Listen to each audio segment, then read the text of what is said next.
The Hollow Throne by David Hall 2804 202 Chapter List 1. The Blood of the Forgotten 2. The Cursed Library 3. The Tongue of the Dead 4. The Hollow Choir 5. The Crimson Tapestry 6. The Throne of Screams 7. The Seed of Memory 8. The Throne Remembers. Summary. Deep in the blighted realm of Veyrnmoor stands the decrepit castle of Hollowspire, a forgotten fortress once ruled by a cursed bloodline. When the remote village of Dredholt suffers a series of brutal, ritualistic killings, a disgraced inquisitor named Corven Thorne is summoned to uncover the cause. As he delves into the mystery, he uncovers a decaying royal legacy steeped in necromancy, cannibalism, and ancient pacts with inhuman gods. At the center of it all is the Hollow Throne, an ancient relic of power that demands flesh and devotion. Each chapter draws Corven deeper into madness and violence, culminating in a final descent beneath Hollowspire, where blood-soaked secrets writhe and scream in the dark. Chapter 1, The Blood of the Forgotten. It began with a bell, a hollow clang that rolled across the wet moors like a knell for the dead. The villagers of Dredholt, a scattering of huts and lean-tos cowering in the shadow of the dead trees, froze where they stood. The sound hadn't been heard in decades, not since the Black Plague swept through the lowlands and piled the dead like cordwood at the chapel steps. But now, with the wind keening and the sun choked by a scab of black clouds, the bell rang again, 3 times, then silence. Corven Thorne arrived the next morning, his horse coughing beneath him, half dead from the bog roads. He wore the long coat of the inquisitors, black and leather-crusted with dried blood, steel studs tracing the sleeves like vertebrae. A rusted mask hung at his hip, ceremonial, unused. His face was gaunt, eyes hollowed by sleepless years. One hand trembled, the other never did. The villagers greeted him with silence. They had sent for him after the first body was found, a child nailed to the side of the well, skinned, throat stuffed with black feathers. That was a week ago. Now, there were 5 bodies, all post, all desecrated, a message written in a language no one knew, scrawled in blood. Every time, no one would speak of Hollowspire. Thorne sat in the chapel, the only stone building in Dredholt, as the rain lashed the stained glass windows. Father Elric, a priest with rheumy eyes and fingers blackened by ink, trembled as he handed Thorne a small wooden box. Within it, wrapped in sackcloth, was a tongue, severed, dry, and tattooed with runes. From the 4th victim, the priest said. It wasn't his. Thorne didn't ask how they knew. He didn't need to. He lifted the tongue with metal tongs and turned it in the light. The runes were old, pre-concordat, maybe older. He recognized a few glyphs of summoning, binding, unmaking, a dead language used only in sacrifice and heretic scripture. Why now? Thorne asked. Father Elric hesitated. They say something was opened beneath the castle, in the catacombs, but no one goes there. Thorne's eyes narrowed. You mean Hollowspire?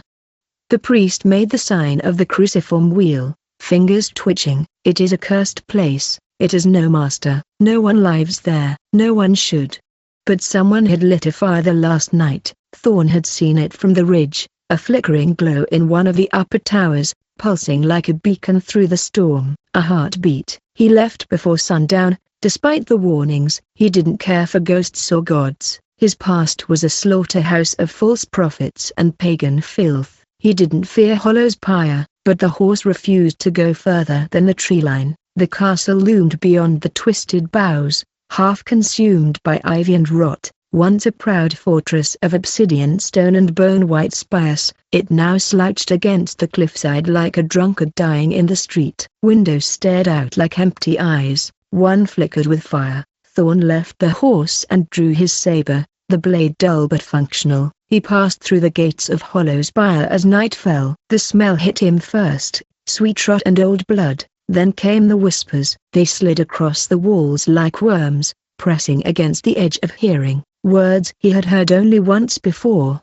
during the razing of Black Hollow Abbey, where the walls bled and the statues screamed. He followed the sound, through shattered halls and ruined stairways, past murals of forgotten kings peeling from the walls like flayed skin. He saw symbols etched into the stone, old gods, eyeless faces, spires built from flesh, and then the music started, a low, rhythmic chanting, like bone drums in the deep. It came from below, the catacombs. He descended, each step slick with moss and time. The air grew colder, the stone darker, shapes moved in the walls, sculpted figures writhing in agony, mouths stretched open in eternal screams. The carvings were so lifelike that he had to touch one to be sure. It was warm. At the bottom, he found a door, heavy iron, sealed by chains, but something had burst through it recently, links shattered, lock melted to slag. Beyond it, a hallway of bone, literally. The walls were ribcages, skulls lined the ceiling like chandeliers. A throne stood at the far end, carved from the fused skeletons of men and beasts, crowned with vertebrae and spinal cords like twisting antlers. Upon it sat nothing, but something had been there. At the base of the throne was a pool of blood, still wet, still warm. Footprints led away, bare feet, inhumanly long, clawed. Thorne knelt by the pool and dipped 2 fingers into the blood. He tasted it, not human. He heard the whispers again, louder now, almost coherent. Names, promises, hunger, and then he saw it. A shadow on the far wall, massive, twitching, antlered. He turned, saber raised. Nothing, just the empty hallway, the throne, the blood, and then the bell rang again, clear, high, piercing, but this time, it was inside his head. He staggered, clutched his skull, teeth clenched against the pain. Images burned behind his eyes, flesh peeled like fruit, hearts offered to an unseen maw, a crown of thorns sinking into a child's skull. When he came to, he was lying in the blood pool. The throne was gone, so were the footprints, and now, the catacombs were silent, but something had followed him back up the stairs. He could hear it breathing, closer, closer. Chapter 2. The Cursed Library. Corven Thorne didn't sleep, not after Hollowspire. He returned to the village before dawn, boots soaked in filth and blood, eyes sunken deeper into his skull. The chapel's bells tolled again at first light, this time for another corpse, but this one hadn't been posed like the others. It was dumped at the threshold of the marsh, torn open like a sack of meat, guts steaming in the cold. Thorne inspected the body in silence. A man, perhaps 30, though his face was gone, flayed completely, lips removed, eyes plucked. Thorne lifted the man's arm. A symbol was carved into his chest, a spiral of thorns surrounding a hollow circle. It pulsed slightly in the morning air, oozing a thick, black fluid. Who was he? Thorne asked. A hunched old woman, toothless and draped in shawls, leaned forward. Garrick, he used to trap leeches near the black pools, lived alone. Did he go near the castle? No one goes to the castle, she whispered, but sometimes the castle comes to them.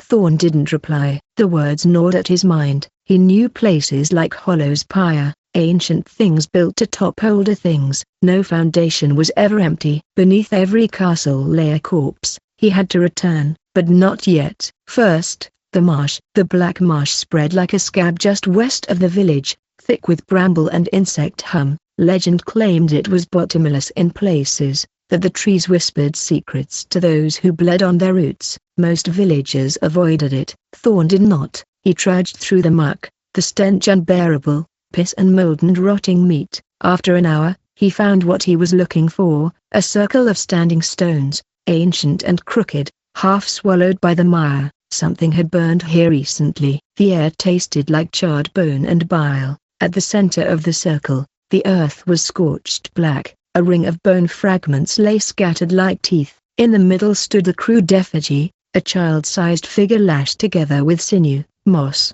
and bird bones. Its face was a hollowed-out lamb's skull, split down the center. It turned slightly in the wind, as if watching him. Thorne stepped closer, sword out. He knelt beside the base of the effigy and pulled away the muck. There, buried just beneath the surface, was a small, rotting book bound in skin. He opened it. The pages were filled with symbols, not inked, but carved into the parchment. His hands trembled. He recognized this script, not from any living tongue, but from the dead cults of the southern barrows, the same script etched onto the tongue from Dredholt's 4th victim, a necromantic language. A binding. The ritual was clear, a sacrament of 3, the blood of the innocent, the marrow of the chosen, and the breath of the unclean, combined under the hollow moon, it would awaken something slumbering beneath the world. Thorne's breath caught in his throat. This was no cultist fantasy. He'd seen what such rituals could do, had watched an entire abbey of nuns burn alive, their flesh transmuted into glass and ash, because someone whispered the wrong name in the dark. He tore the book in half. The wind screamed. No, not the wind. A figure stepped from the trees, tall, emaciated, wrapped in strips of flayed skin and laced with iron wire. Its face was a smooth sheet of flesh, stitched tight, with a mouth carved into its stomach, a gaping, toothless maw that smiled. Thorne moved instinctively, saber flashing. The thing shrieked, a wet, high-pitched sound like boiling blood, and lunged. They collided in the mud, the thing clawing with jagged nails, its stomach-mouth snapping. Thorne drove the blade through its side, twisting hard. Black ichor poured out, steaming and foul. The creature shuddered, spasmed, and bit his arm. Pain seared up to his shoulder as teeth punctured deep. Thorne screamed, drove his elbow into the thing's eyeless face, again and again until it collapsed. He scrambled back, clutching his bleeding arm, breath ragged. The thing lay twitching, not dead, dying, but its mouth was still moving, murmuring, a chant, the same one he heard in Hollowspire. Then, with a gasp like a drowning child, it ruptured, its body folding inward, bones snapping, flesh bubbling until it collapsed into a twitching pile of worms. Thorne staggered away, clutching his wound. By the time he reached the village again, the wound was black around the edges, festering already. The priest tried to clean it, but no salve touched it. No poultice cooled the fever. Something's inside you, Father Elric whispered. It's nesting.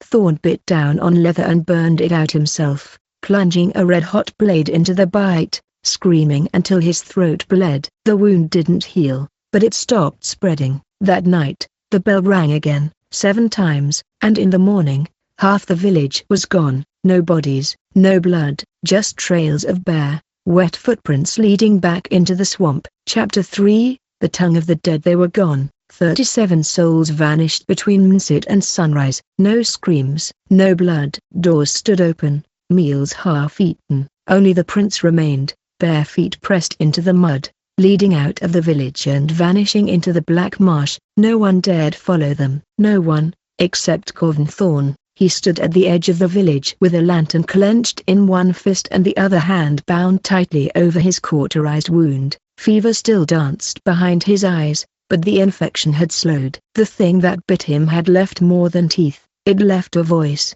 a presence, something waiting. Thorne didn't speak to the villagers. They watched him like condemned men, hollow-eyed and shaking. Even Father Elric locked the chapel doors behind him and whispered prayers to gods that never answered. Thorne followed the trail into the marsh again, but it led nowhere. The prints simply stopped, as if the people had been taken into the ground. That's when he noticed the stones, not the old druidic ring. These were new, smaller, blacker, arranged in clusters along the marsh like growths. He stepped closer and saw they weren't stones at all. They were skulls, coated in tar, mouths open, filled with dried blood and herbs, fetishes, markers, warnings. The air trembled. Then, a low moan beneath the earth, not wind, not water, breathing. Thorne dropped to one knee and pressed a hand against the muck. There was space beneath the marsh, hollow ground, tunnels, catacombs. He followed the signs deeper into the marsh until the trees thinned and the land dipped into a bowl of black water. At its center, a stone circle jutted from the mire like a broken jaw. 6 pillars of obsidian, slick with blood. A stairway descended between them. He lit the lantern. The steps led downward into blackness, cut from the same greenish stone as Hollowspire's foundations.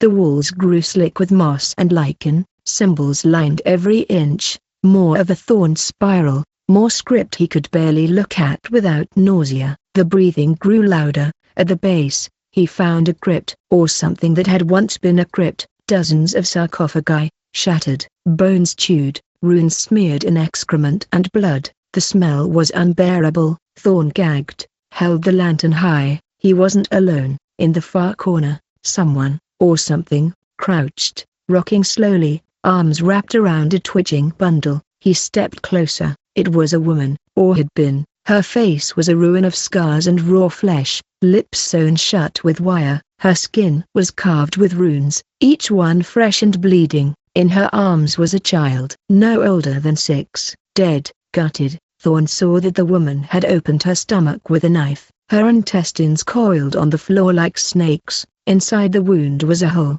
a cavity bored into her own flesh. Something inside it moved, shifting and pressing against the inner wall like a fetus that didn't belong. The woman looked up at him, eyes white, blind. She began to chant. It was not speech, it was invocation. The walls of the crypt pulsed with sound. Thorne staggered back as blood poured from the cracks in the stone, trickling upward, against gravity, along the arches. Bones cracked open and screamed. The air buzzed with invisible insects. He fired his pistol. The woman's skull exploded, but the chanting didn't stop. The sound was inside the walls now. Inside him, the cavity in her stomach writhed, splitting further, birthing something with teeth. Thorne ran. The crypt's walls bled faster now, and behind him, he heard the sarcophagi lids move, scraping stone on stone. The dead were waking. He reached the stairway just as fingers clawed at his heels, grey, skeletal hands with nails like daggers. One caught his boot,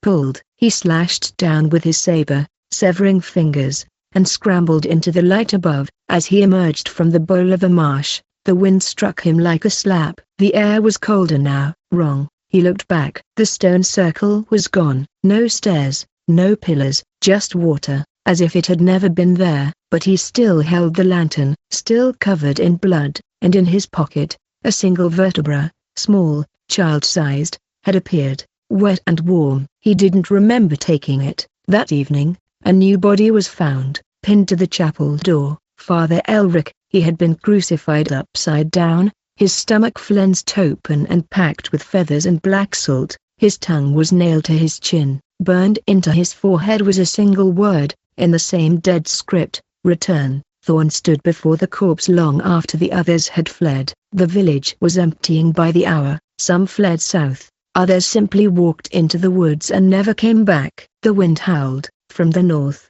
Hollowspire loomed, its spires glowing with firelight once more. It had awoken. Chapter 4. The hollow choir. Corven Thorne lit a second lantern and strapped it to his belt. He stood at the edge of Dredholt, looking north. The fires of Hollowspire burned steady now, pale orange, guttering like diseased candles. Thunder rolled in the distance. Black clouds boiled above the spires. The wind carried the stink of rot and something deeper. Something ancient. He knew what he had to do. Inside the chapel, what remained of Father Elric's body had been wrapped in sackcloth and set beneath the altar. The villagers were gone. Those who remained had barricaded themselves in their homes or vanished altogether. Only the dead kept him company now, and the book. He hadn't destroyed it, not completely. Half of the skin-bound tome he'd found in the marsh was still intact, hidden beneath his coat. He tried to burn it, but the flames wouldn't take. The parchment hissed, bled, and healed itself. It wanted to be read. Thorne sat beneath the flickering candlelight and opened the book. The remaining pages spoke of the hollow throne, a seat of ancient power crafted from the first flesh of the world. It had no maker, only supplicants. Those who sat upon it offered parts of themselves, blood, bone, voice, mind. In return, they were given knowledge, power, hunger. The throne had last been seen in Hollowspire, centuries ago, during the rule of the Blood King Malthorvain, a king whose court had vanished overnight, leaving behind only a throne soaked in viscera and a tower sealed with runes that could only be broken by a true tongue, a tongue that spoke the old names. A librarian once possessed such a tongue, a monk named Relic, kept chained in the castle archives, rumored to have memorized every forbidden text in Veyrnmoor. When the court vanished, so did Relic. But now, Thorne suspected the tongue they'd found in the wooden box, the one wrapped in sackcloth, tattooed in dead script, was Relic's, and he suspected it hadn't been found randomly. It had been given. He wrapped the tongue again and placed it in a pouch at his side. Then he left for Hollowspire. The castle was worse than before. As he passed through the front gates, something changed in the air, like stepping into another world. The sky above was still black, but frozen in place. The rain stopped mid-fall, droplets suspended like pearls. Time didn't behave here. The grand hall had changed. Where once had been shattered stone and collapsed archways, now there was a path, clear, swept of dust, lined with candles burning blue. Thorne followed it, blade in hand. It led to the library tower. The double doors, engraved with scenes of flaying and sacrifice, swung open at his touch. Inside, the tower spiraled upward, books lining every inch of the curved walls, but they weren't books anymore. They were flesh, bound in skin, written in blood, pulsing faintly as if alive. A voice whispered from above, "I knew you'd come. I called you." Thorne didn't hesitate. He climbed. The stairs wound upward endlessly, impossibly. The candles never diminished. The air stank of old paper, rot, and hair oil. Whispering followed him with every step, words in the voice of his mother, his commander, his victims. At the top, he found the librarian, chained to the wall by barbed iron. A figure sat in a throne of bones and ruined books. Its flesh was pale parchment, stitched with veins of ink. Scrolls protruded from its chest like tumors. Its eyes were empty sockets leaking words that floated through the air like ash. It smiled. "Corven Thorne," it said in a voice that didn't use its mouth, "Inquisitor of the Third Burning, exile of Gathros, orphan of N." "You know me," Thorne muttered. "I remember you," the librarian said, voice thick with rust. "You burned a temple of children. Their god was weak but loyal. You killed him too." Thorne raised his sword. "Tell me how to destroy the hollow throne." The librarian laughed. It sounded like skin tearing. "You don't destroy a throne, Corven. You kneel, or you feed it." "I'll bury it," Thorne snarled. "Seal it in stone and fire." "You already opened it." That stopped him. "What?" The librarian lifted a long, skeletal finger. It pointed to the pouch at Thorne's side. "The tongue." "It was the first key. You brought it willingly, spoke the names, even in your thoughts. The throne heard, and now it hungers." Thorne shook his head. "I never." "You thought them," the librarian rasped. "That's all it takes." The chains around the librarian clinked. "It's awake now, but still bound. There is only one way to stop it." Thorne narrowed his eyes. "Tell me." The librarian grinned. "Give it me."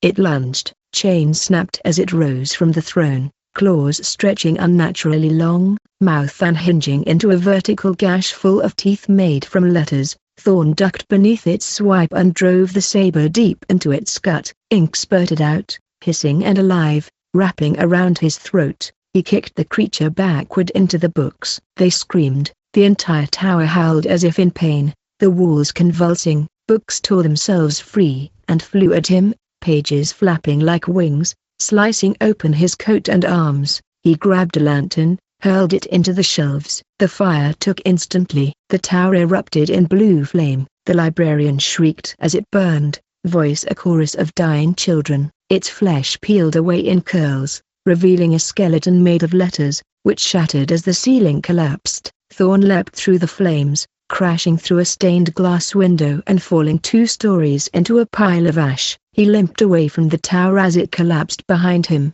flames licking into the sky. He had destroyed the librarian, but as he looked at the tongue on the ground, still warm, still twitching, he realized the throne had not been stopped. It had been fed, and now, it was calling his name. Chapter 5. The Crimson Tapestry. Hollowspire did not fall. Though the library tower burned to the ground, the rest of the keep stood untouched, unchanged. Even, the fire hadn't spread, the stone hadn't cracked. The very air around the ruin was still, unnaturally quiet. It was as if the destruction had been permitted, offered as a ritual. Thorne stood in the soot, saber dripping ink, ash clinging to his coat. The tongue lay at his feet, curling like a worm on hot stone, whispering in a voice only he could hear, "Come below, finish the prayer." He should have destroyed it, but the moment he touched it again, he saw, a brief, searing vision, the throne, deeper in the castle, far below the bones of Hollowspire, a chamber lined in skin, chains thick as serpents, walls covered in eyes. He knew the way. Now, the grand staircase behind the main hall descended for what felt like hours. The stone here was different, wetter, warmer, veins pulsed across the walls. At every landing, Another tapestry greeted him. Scenes of flaying, sacrifice, children being bled into bowls of silver and bone. Then came the crimson tapestry. It hung alone, stretched across a 30-foot wall at the end of a narrow corridor. It depicted a man, robed, crowned, kneeling before a monstrous throne made of flesh and mouths. His body was unraveled like thread, being pulled into the seat behind him. The crown on his head was the same as the one carved into Thorne's saber pommel. Veyn, the Blood King. Beneath the tapestry, written in dried gore, were 5 words in the dead tongue. The throne remembers all blood. Thorne's heart pounded. The tongue in his pouch twitched violently,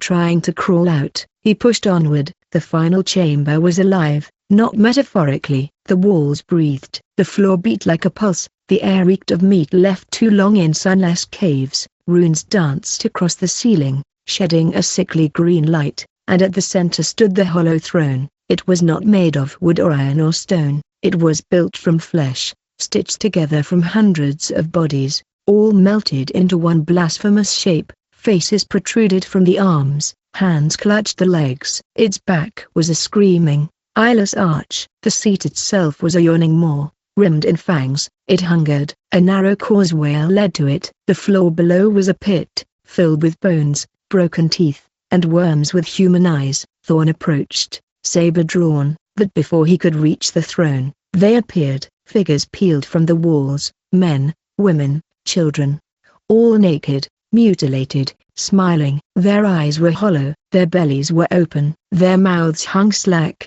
drooling thick, white pus, and they spoke in unison. "We are the Blood Court."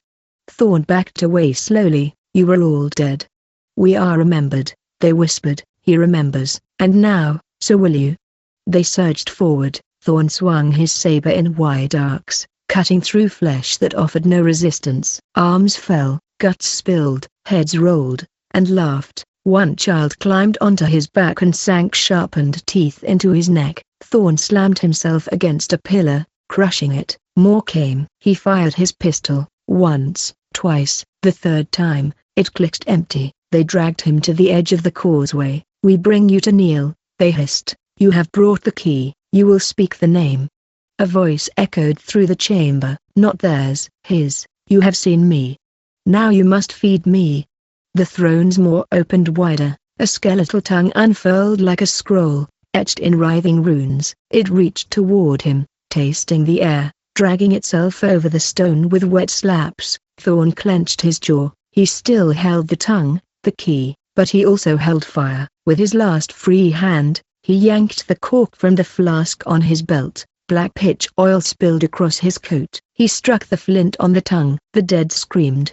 The tongue ignited like paper. The runes hissed. The chamber exploded in green flame. Thorne lit the second flask and hurled it at the throne. The hollow throne howled, a sound like a million voices screaming in reverse. The flesh writhed, sloughing off in gory waves. The ground split.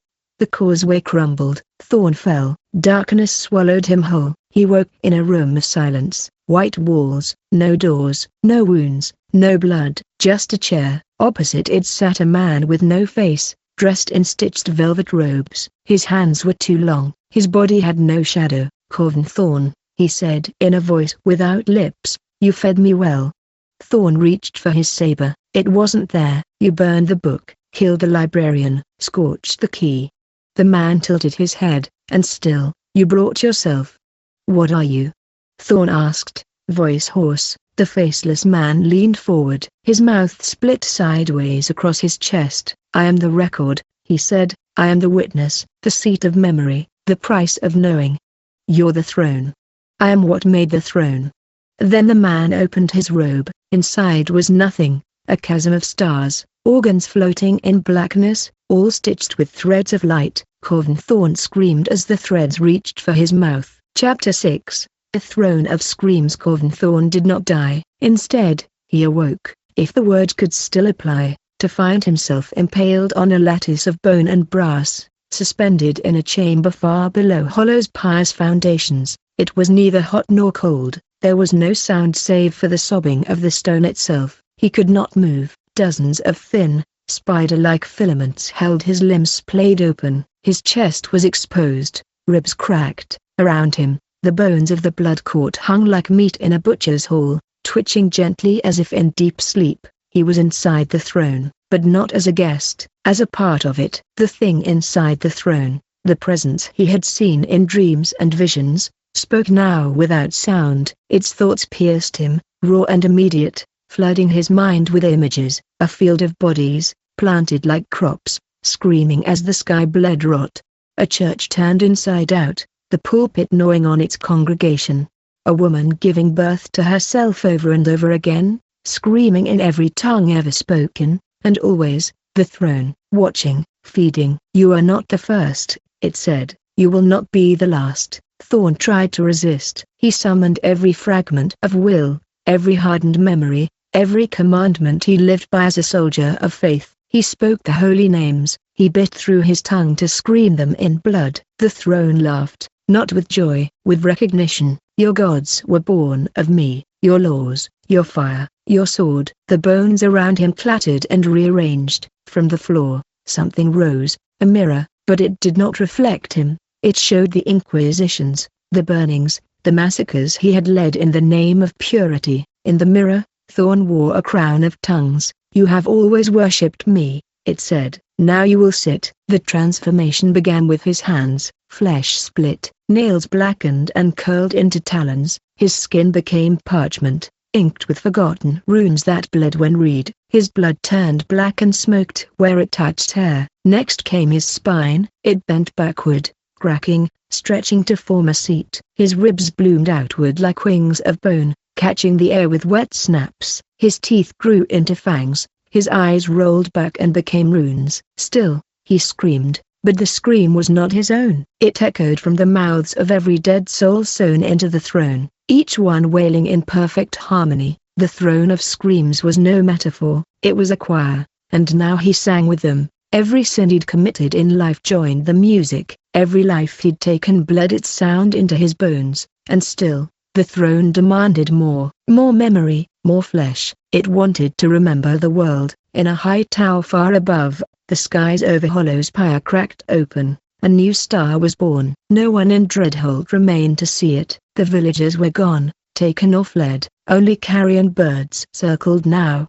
hesitant even to land. The marshes bubbled. The black stones wept blood. In the chapel, Father Elric's corpse opened its mouth and spoke. He sits, he sings, he calls. Somewhere, in another kingdom, a child awoke from sleep screaming, blood gushing from her ears. In a monastery of white stone, a monk scratched runes into his own face before leaping into fire. In the far north, an army stood still for 3 days, gazing at the horizon, silent and unblinking. The hollow throne had a voice now, and Corven Thorne was its tongue. Chapter 7, The Seed of Memory. The hollow throne stirred, where once it had slumbered in forgotten crypts, hidden beneath centuries of silence. Now it breathed, its heart beat with stolen blood. Its lungs, made from the flayed skin of priests and poets, exhaled plumes of whispers into the world, and at its core sat Corven Thorne, reshaped into the voice. He no longer remembered his own name, he remembered yours. The transformation was not final. The throne had made him vessel, but the final key, the seed of memory, remained buried. It pulsed deep in his gut, an ancient infection, a relic of the first sin. The moment man sought to name the void, the throne's hunger was not merely for blood or bone. It desired remembrance. It had been forgotten once, sealed by silence, buried under the arrogance of lesser gods. Its cults burned, its symbols erased, its priests flayed and quartered. But memory does not die, it only decays, mutates, waits. Corven Thorne was a palimpsest, written over and over until no truth remained. But beneath all the layers, the original script had never faded. The throne read him, and through him, the world. Far beyond Hollowspire, a storm of thought tore through the veil between sanity and nightmare. Those who dreamed now dreamed of the room of eyes, a chamber whose walls were covered in weeping orbs that watched but never blinked. In cities untouched by plague or war, entire libraries vomited their books. Pages flew like birds, whispering names older than speech. Ink turned to blood. Quills scratched messages of despair across parchment made of children's skin. Those who listened too closely began to sing, A low, rasping chant, always in the same dead tongue. He remembers, he remembers, he remembers. Within the throne, Corven's body rotted and renewed in cycles. Skin peeled off and regrew, bones cracked, shifted, formed strange glyphs. A third eye opened in his chest, leaking black light that erased whatever it touched. The throne murmured to him. It showed him a kingdom where the rivers ran with memory. Drinking them made men see all their ancestors' sins. A castle built on a mountain of heads, each whispering truths no one could bear to hear. A woman on fire, birthing 100 eyeless infants, each crawling toward a crown of iron and teeth. He saw the future. It was a cathedral of screams. In the ruins of Dredholt, something crawled from the marsh. It had once been Father Elric. Now it wore the skin of a prophet. Eyes burned away, mouth sewn shut by strands of hair. Around him, the ground cracked and pulsed, and from within the mud, others rose, the drowned, the sacrificed, the forgotten faithful. They walked toward Hollowspire. They came bearing offerings, tongues, hearts, stories etched into flayed hides. Each one whispered the same vow: we remember, we serve, we kneel. And still, the throne grew. It spread, not through stone or root, but through thought, through memory. The curse of remembrance reached into the dreams of kings, the hearts of poets, the prayers of broken men. Temples collapsed as their idols bled from the eyes. Armies deserted, kneeling in the mud, weeping apologies for sins they'd never committed. The seed inside Corven Thorne cracked, and from within bloomed a single flower of meat, opening to reveal a scroll of flesh. On it was written a name, the first name, the true name, the name that had no beginning, only repetition. He spoke it, and the sky went blind. Chapter 8. The throne remembers. The name was not spoken with a mouth. It erupted from everywhere, from the wind through shattered stained glass, from the rustle of vermin in tombs, from the hearts of murderers and the tongues of dying infants. The syllables curled like leeches and clung to the world. Ualkazuat, the first memory, the final truth, the sound of the void learning to speak. Hollowspire exploded, not with fire, but with remembrance. The castle walls unknitted like flesh torn from a wound, stone warped and twisted, revealing hallways that had never existed in waking life, corridors made of bone, staircases of tongues, doorways that opened into screams. The marsh flooded red. From every corner of the drowned land, the faithful came. Not summoned, remembered. Children missing for generations emerged from trees wearing faces not their own. Grandmothers rose from graves and pulled the soil over their shoulders like shawls. Lovers buried together hundreds of years before came forth, mouths sewn to each other's, bound by memory and rot. They knelt at the gates of Hollowspire. The castle welcomed them. Inside the throne, Corven Thorne was gone. His body remained, a cathedral of agony, crowned in iron and fused to the seat, but he was something else now. A whisper on the wind, a stain in the shape of a man, a chorus of regrets and half-formed thoughts, a hunger that remembered the taste of fear. He had become memory incarnate, and the throne, at last, had a name, not its own, ours. Because every sin you commit, every lie you whisper, every cruelty you bury and forget, the throne remembers. Every broken promise, every murder unpunished, every prayer whispered not in faith, but in desperation. The hollow throne is fed not by blood or sacrifice alone, but by the memory of pain. And now, it remembers you. In the capital of the Southern Empire, the sky rained ash. Nobles clawed at their eyes, remembering atrocities long buried. A general tore out his throat, haunted by the children he ordered burned alive. The high priest of the silver god stood before his congregation, naked and weeping, his mouth whispering. He sits. He sees. He is me. The world did not end, it simply recalled itself. Every war, every horror, every act of love turned sour, every lullaby sung before the slaughter. Memory became flesh, flesh became throne, and the throne does not forgive. It waits. In the ruins of Hollowspire, the throne remains. It grows, it sings, it remembers, and somewhere, deep within, a voice cries out, not in fear, but in knowing, I am Corven Thorne. I remember what you are. And I will never let you forget. The end.